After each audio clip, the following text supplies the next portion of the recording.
Om Sthapakaya cha dharmasya sarvadharma swarupine avatara varishtaya Ramakrishnaya te namaha.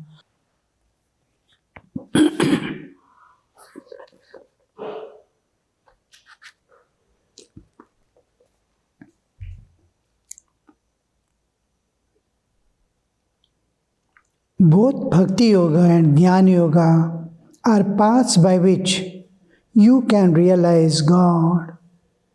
Through any path you can go. Ultimately, Sri Ramakrishna says, any religion, any path doesn't matter.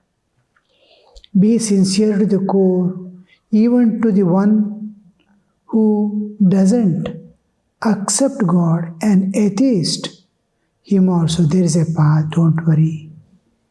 There is a path through which you can easily go.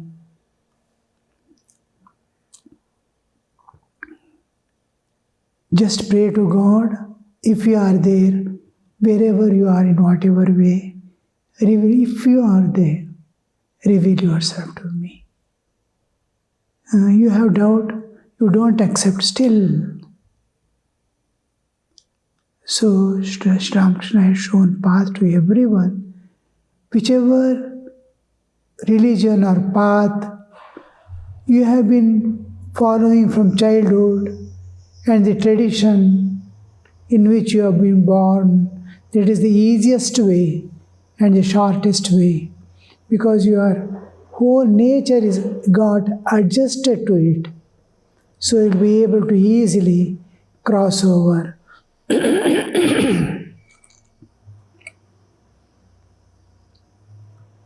The path of knowledge,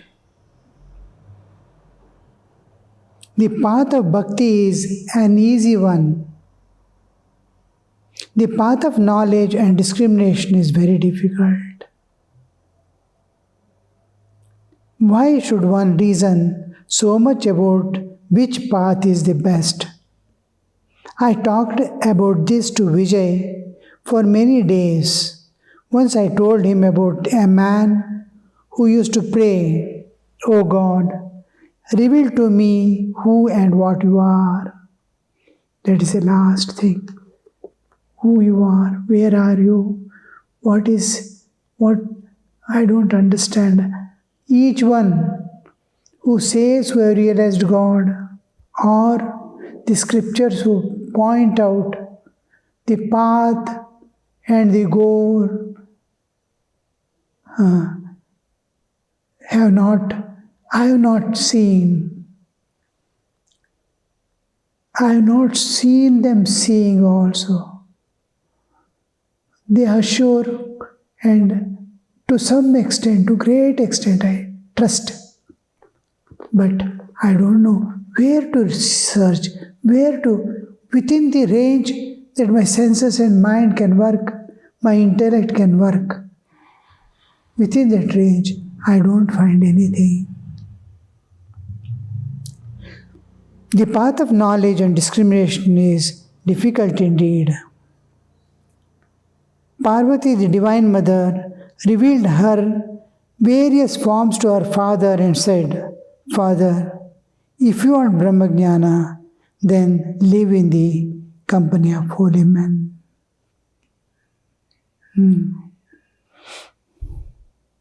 That is the only way. Satsanga constantly reminds you of your goal.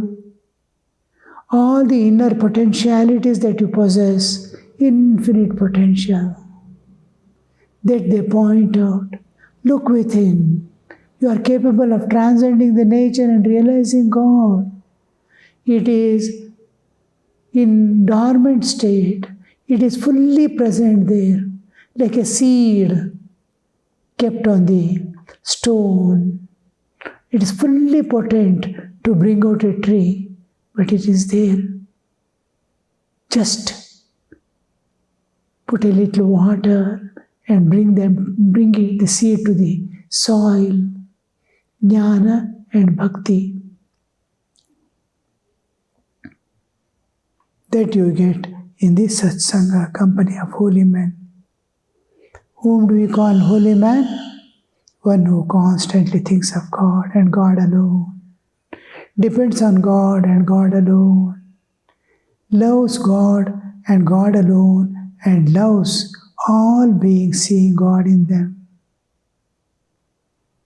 The path of knowledge and discrimination is very difficult.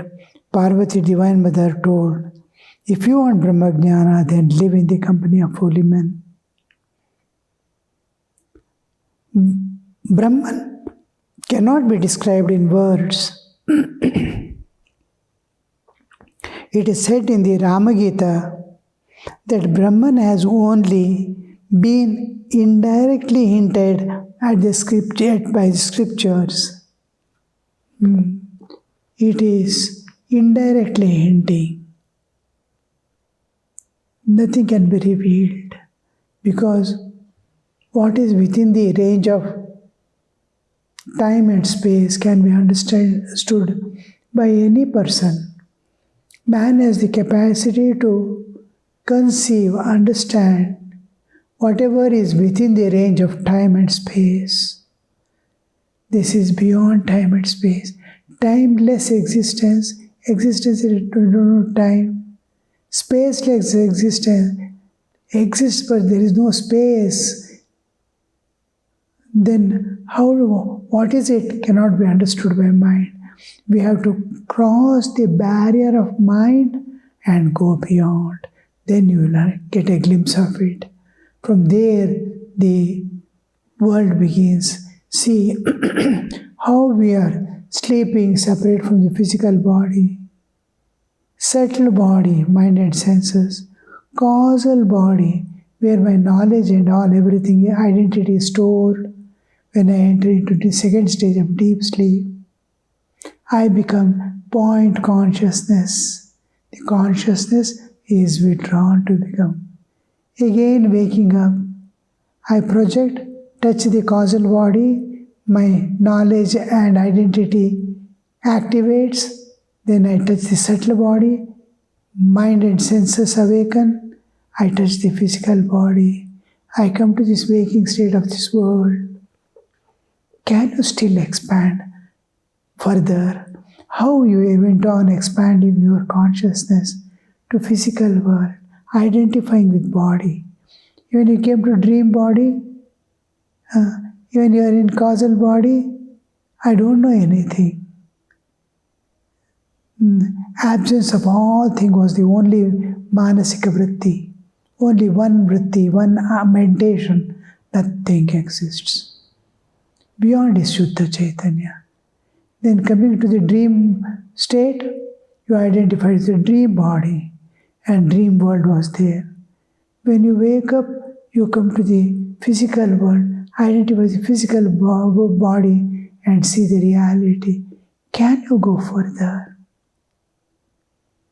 Jagrat, Swapna, Sushupti, Sushupti, Swapna, Jagrat. Can you go to Turiya, beyond? Can't you expand your consciousness still more?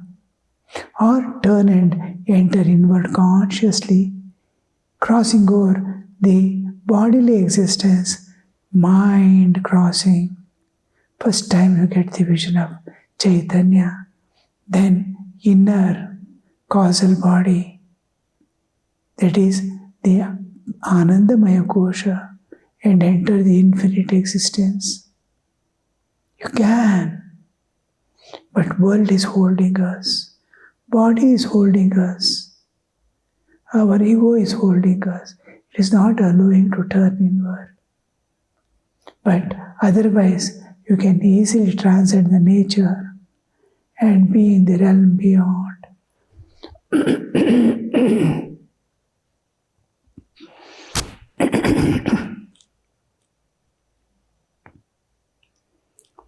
Brahman cannot be described in the words. It is said in the Ramagita that Brahman has only been indirectly told by scriptures. How do you say?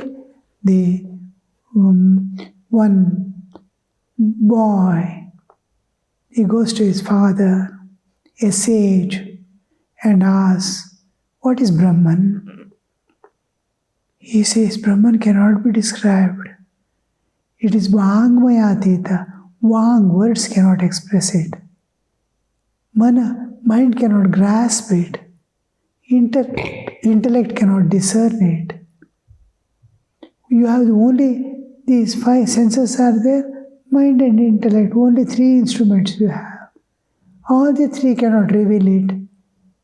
So, now I will give you a hint by which he says, Yato va imani bhutani jayante, yena bhutani jivanti, yat prayanta visamvishanti, tad vijignyasasva, tad brahmeti. Taittiriyopanishad. He says, Yato va imani, you are seeing so many living beings, innumerable living beings, and the whole universe, the macrocosm and microcosm. You are seeing.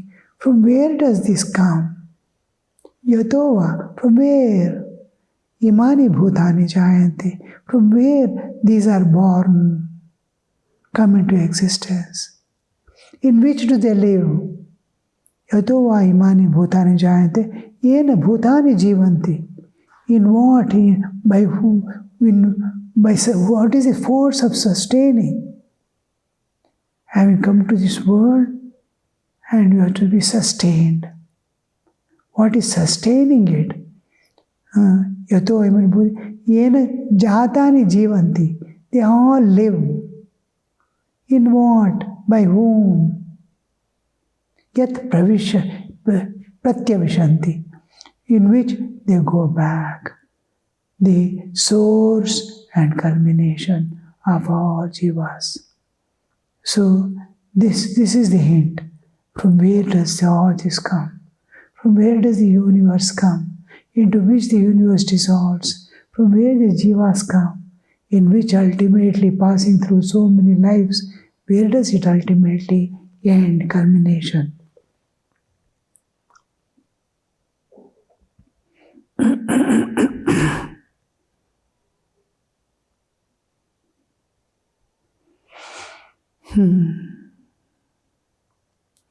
Brahman cannot be described in words. It is said in Rama Gita that Brahman has only been indirectly hinted by scriptures.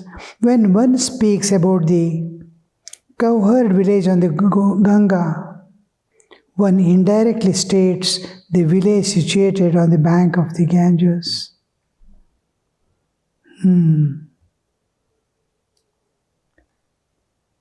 Just like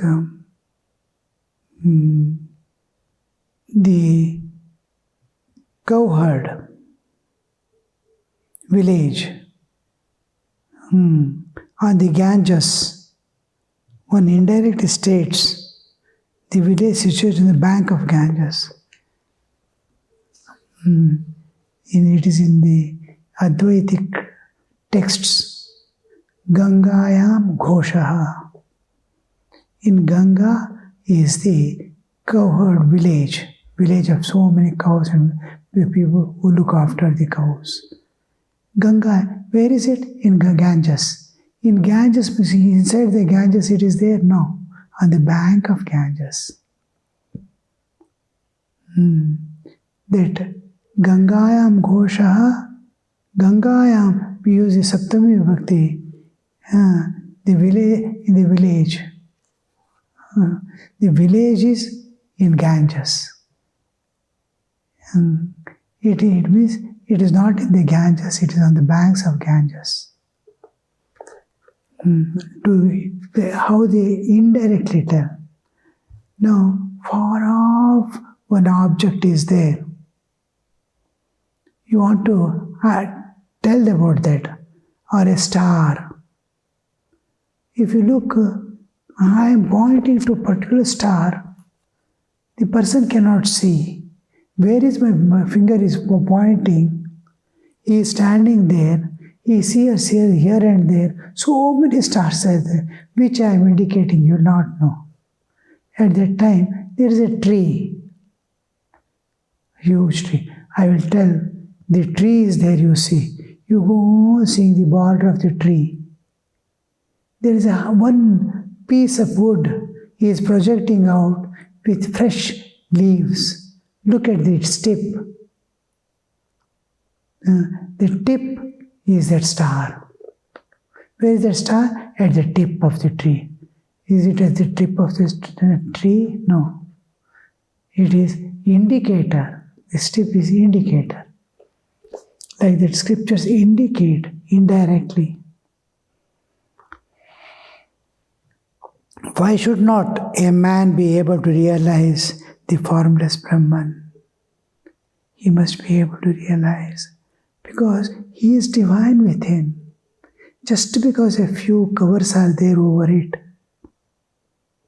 can we not know who am I? How clearly nature gives us the experience. You are not body, taking you into the dream state, separating from body. You are not body. Then who am I? Once Revered Yatishwaranji was there at Bangalore Ashram in early 1960s. A parcel came and a brahmachari was asked to open it. He removed the tying threads, then looked at Maharaj. He said, open it. Then he opened the wrapper. After removing the wrapper, still it is not visible. Another wrapper is there. Then he looked at the face. Remove the. Open. You opened. Another was there. It was cloth covered by two papers. One final address, one covering. Then you opened the cloth also. Again the paper cover is there. Again after opening the cloth cover, you looked at the brahmachari, looked at the Maharaj. He said, open. Then there was no more looking, no more asking. Till the end came, he went on removing one by one cover. So we must be able to penetrate and go beyond, removing one by one layers covering our own self.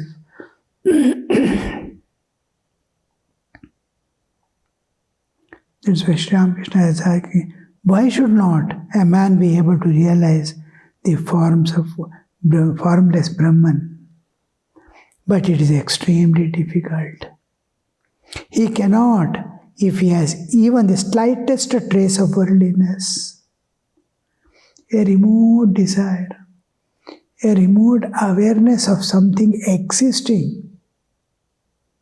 When a brahmachari joins the institution, mutt, monastery, first thing told him, don't have your left hand come. It is not your efforts, it is God's grace. You could, millions and millions, crores and crores of people on the earth, one or two, God makes them, releases from that bondage of the world, and He comes. You have come by the grace of God. Don't keep any alternative. In awareness, if I am not able to, I will go here, I will go there. That don't keep any alternative. Here, this is my place, my culmination, my life and my end. With that firm, this one, because slightest awareness of anything, somewhere, sometime, it will drag you. So that alternate is nowhere alternative. God alone is a refuge. He is the path. He is the Guru. He is the director who directing. He is the one who makes a reach, walking on the path, holding my hand. It takes that much total depending. You have to do, you have to do, you have to. I am not there. To that extent, our world is totally erased from the awareness. Wherever anything comes, it is with God and in the background of God. Nothing exists independent of it. So that awareness, that understanding,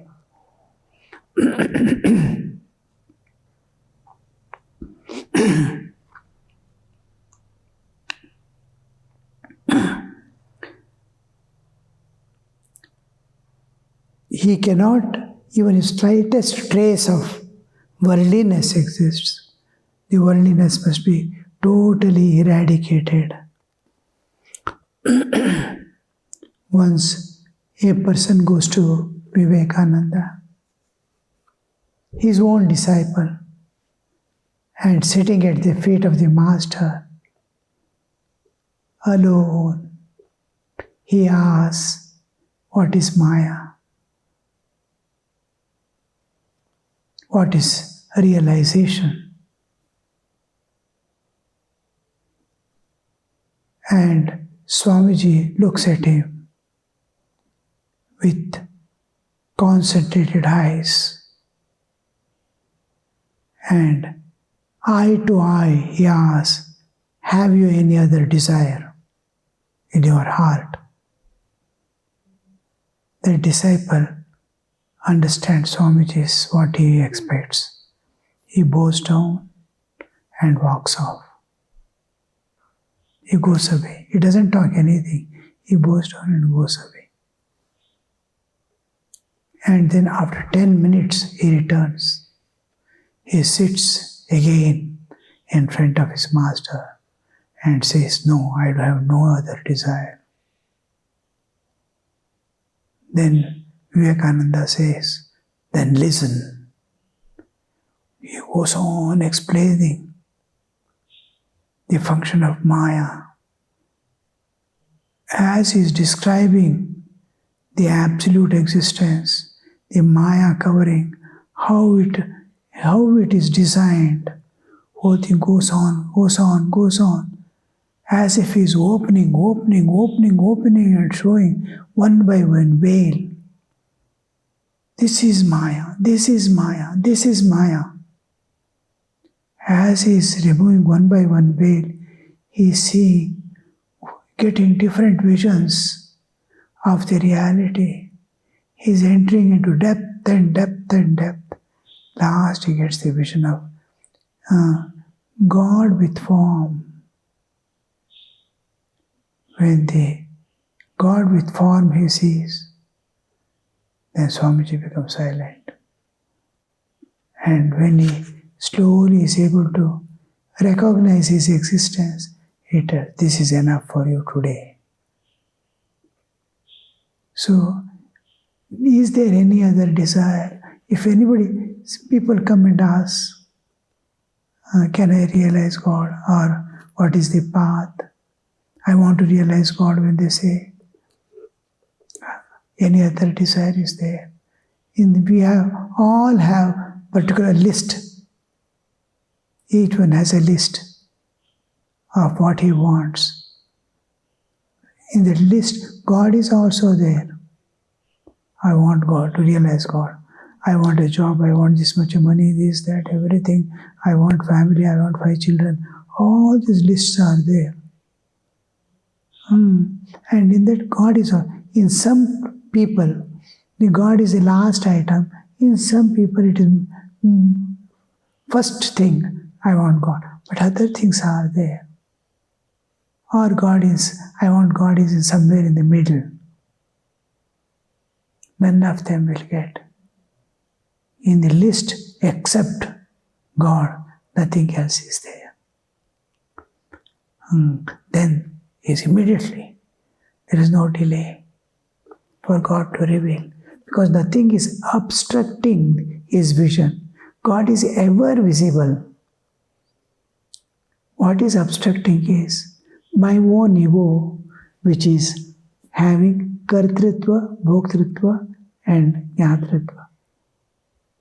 Kartritva. I do this, I enjoy this. That's more subtlest. And it goes off and it opens.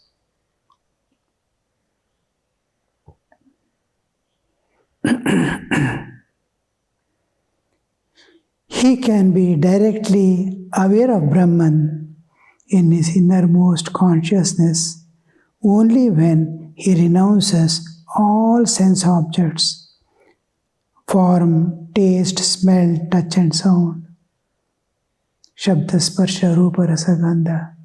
5 senses are perceiving. All that he has to renounce. Sense objects, and only when his mind completely stops functioning. Mind stop functioning. When the inner reality shines forth. And then too, he knows only this much of Brahman, that it exists. When everything, all desires and everything is gone, what remains is just, yes, God exists. Clear and definite. Because as if you're seeing a ocean from far off, yet to walk and walk and walk. We went to Kailas Manasarovar. Kailas, when we reach Dolmala Pass, the highest point, still Kailas looks just a few steps away. Ashtapada, we go and have a vision, it looks maybe 4 kilometers, 3 kilometers.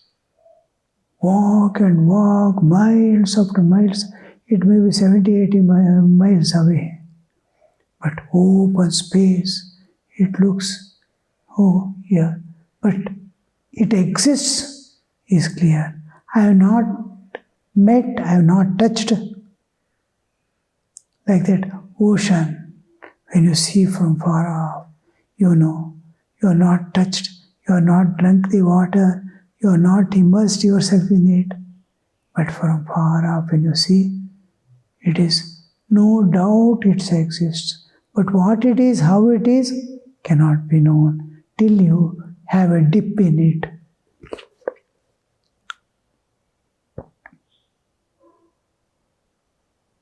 Then too, he knows only this much, that Brahman, it is existing. Om Shanti Shanti Shanti. Harihi Om Tat Sat. Shri Ramakrishna Arpanamastu.